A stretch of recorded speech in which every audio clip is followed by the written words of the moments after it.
America పర్యటనకి Revanth రెడ్డికి అయితే permission దొరకలేదు. కేవలం లండన్ వరకే యూకేలో పర్యటించి వచ్చేయాలన్న విధంగానే కేంద్రం అయితే ఆయనకి అనుమతులు ఇచ్చింది. అయితే దీన్ని చాలామంది వ్యతిరేకిస్తున్నారు కానీ వాస్తవంగా చెప్పాలంటే ఇక్కడ రాజకీయాలు అయితే ఏమీ లేవు.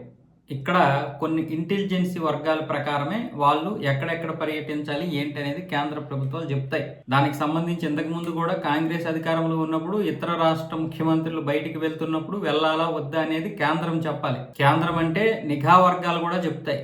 ఈ నిఘా వర్గాల విషయంలోనే అసలు అక్కడ వెళ్తే ఎటువంటి ఇబ్బందులు వస్తాయి, రాజకీయంగా ఎటువంటి ఇబ్బందులు వస్తాయి, సెక్యూరిటీ పరంగా ఎన్ని ఇబ్బందులు వస్తాయి, ఇలాంటివన్నీ ఏదైనా జరగరానిది జరిగినా లేకపోతే అవమానం జరిగినా అది భారతదేశానికే పెద్ద ప్రమాదం. కాబట్టి లండన్ వరకు అయితే అనుమతులు ఇచ్చారు బ్రిటన్కి.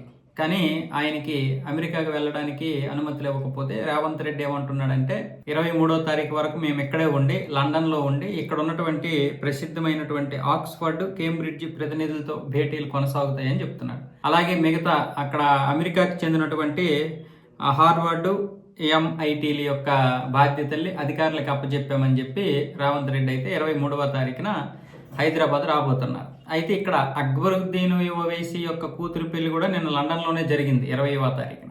ఆ వివాహానికి కూడా హాజరవుతాడేమో అని చెప్పి కొంతమంది మాట్లాడారు. కానీ మరి అక్కడికి వెళ్ళారో లేదన్న విషయం తెలియదు. ప్రస్తుతానికి దానికి సంబంధించినటువంటి ఫోటోలు అయితే అక్కడ లేవు. అటువైపు కేసీఆర్ మిగతా వాళ్ళు వెళ్ళినట్లున్నారు.